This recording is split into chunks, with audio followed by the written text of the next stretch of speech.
welcome to the Autocar Show. Now this doesn't really look like something we would normally cover on the show. In fact, it reminds me of Noddy's milk van or even the postal vans that we used to see earlier. Well, this is the Nissan Evalia and they call it their urban class utility vehicle. But what they really want to do with this is bite a big chunk out of the MUV segment in the Indian market. Can they do that? Is what we're going to find out.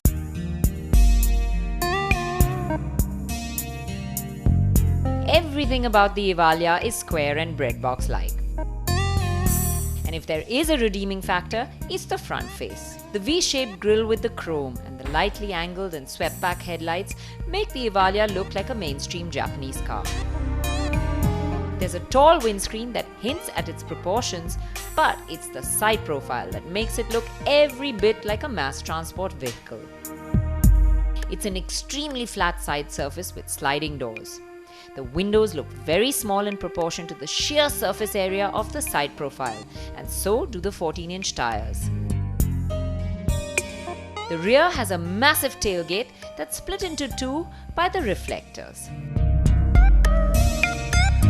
Now this massive tailgate is actually quite easy to open because of the two large hydraulic struts, and what's really great is the amount of luggage room you get here at the rear of the Evalia. Especially with all three rows up, most other MUVs would give you the bare minimum for just a trolley, but here you can actually get 2 suitcases in. Of course, as you fold the seats flat, a lot more room opens up, and this is where the Evalia really shines. For additional space, the rear folds up sideways, the middle rows fold flat and upward too. And once that's done, you could park a Nano in there. Now, despite all that space, when viewed from the outside from any angle, the Evalia is not pretty. Most buyers will view it as an image problem, and this is most definitely not the kind of vehicle they would want to drive up to a hotel porch in. But one can't argue with the practicality that its dimensions offer, which brings us to the inside. The sliding doors make it pretty easy to get into the middle row of the Nissan Evalia, and I've got Nikhil here with me, who's going to get into the back seat and tell us what it feels like. Now Nikhil, you also have to tell us how easy is it to actually get in there? Well, it wasn't really all that convenient. I had to sort of contort myself through, but let's see how space is. Okay, so this is the seat and it's actually in its upright position, which would be too upright, frankly, for me to sit on a long journey comfortably in. I think we need to move the seat. Yeah, well, that's the position one would normally sit in. At the normal position, I have just about enough leg room and knee room. In fact, my legs are touching the seat back, so I don't think it'll be all that comfortable. But what's good is I can recline my own seat, so I can have somewhat of a relaxed ride. Okay, and what about the width at the back over there? Would it be comfortable if there were 3 abreast at the back, you think? 3 abreast might be a tight fit, but I'm sure another of me could fit here with ease. And the middle row has definitely got ample space over here. There's loads of leg room. Headroom is great. And, like I said, I can recline these seats. Of course, the mechanism to recline it is a bit fidgety. I prefer the lever, but sitting in the upright position,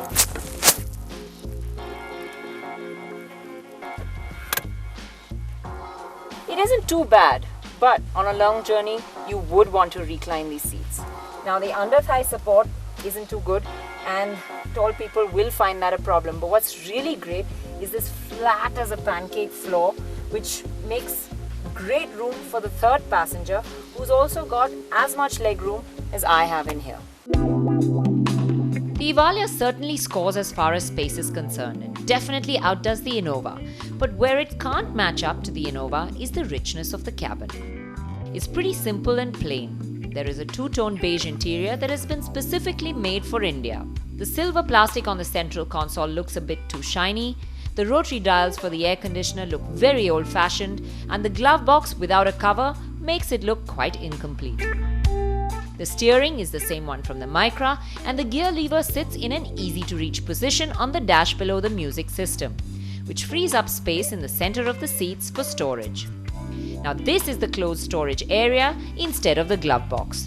It's pretty deep and it can take a lot. There's a lot of practicality to the interior of the Evalia, like the cup holders. There's 10 of them. 2 on the dash, 2 in the central area, 2 in the sides of the sliding doors, 2 at the side of the third row, and 2 in the trays for the middle passengers. These trays feel stronger and more firm than the ones in the Xylo.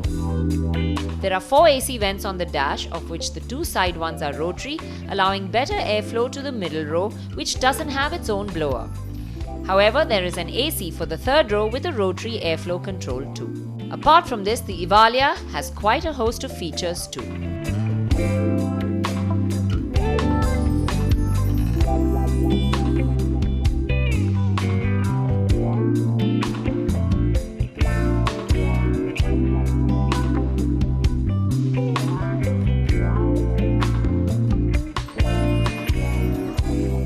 Well, as far as interiors go, we have seen that space is definitely the Evalia's forte, and it feels very large on the inside. But does it feel that big to drive?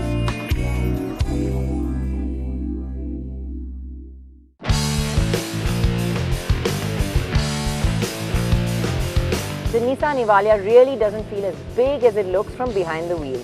The steering is light and easy to use, although it does weigh up as you gain momentum.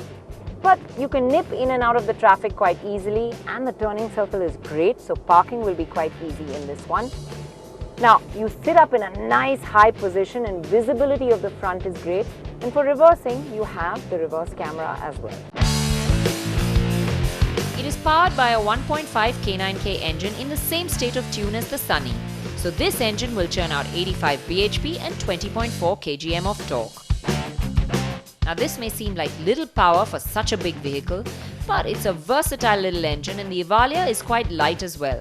Almost 200 kg less than the Innova and 600 kg less than the Xylo. This K9K engine has always impressed us, and it feels good in the Evalia too. In fact, it's quite a surprise because it feels quite sprightly. It doesn't feel underpowered.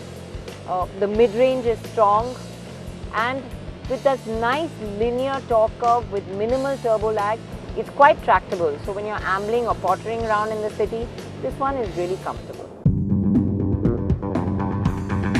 The gear ratios are well adjusted to its torque curve, and this keeps the motor spinning in the meat of the power band, ensuring that you don't really have to rev it too much. The Evalia cruises well on the highway too, and it's only when you want to make an urgent move or if you're going uphill that you will have to drop a gear.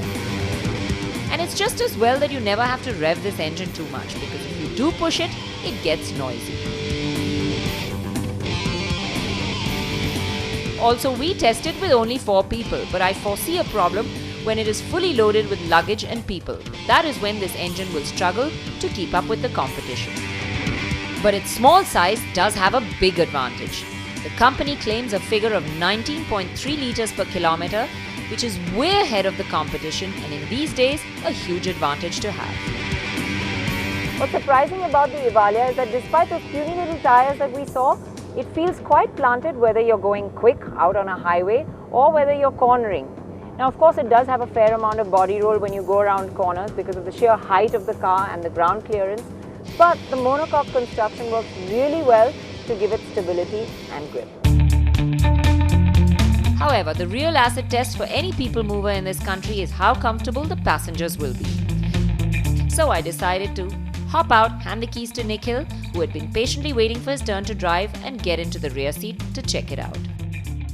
At low speeds, the Evalia absorbs all the bumps and potholes quite nicely. It does have a soft edge, so when you're pottering and ambling around in the city, you will be quite comfortable in the back seat over here. But bigger potholes do catch it out and you can crash through them. Now the thing is that it has quite a bit of vertical movement, so when you do go over a consistently undulating road or even at higher speeds, you feel that vertical movement. On the whole, it's not bad considering the rear suspension is on leaf springs. Despite the vertical movement, it's a much flatter ride than the Xylo. The only time I really got tossed up was when we went over larger speed breakers. Otherwise, it coped with the city and highway pretty well.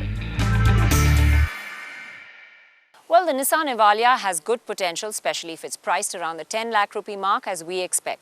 Now, it will counter a problem with the image-conscious Indian buyer in garnering instant appeal because it does look rather cargo van-like. But there's no taking away from the fact that this vehicle is hugely practical and it's got a lot going for it. It's spacious, it's got decent performance, it comes with quite a few features, it's easy to drive and maneuver, and it's fuel efficient. Launched at the price that we expect, it will be value for money as well. So, the question really in our mind is, will it ruffle any feathers in the MUV segment? Well, if launched at that competitive price, it will definitely give the Xylo a run for its money. But there's a certain richness and quality that comes with the Innova that's really hard to beat. And we feel that the Evalia will really have to work hard at pulling out a lot more from its hat to ruffle any feathers in the Innova's plume.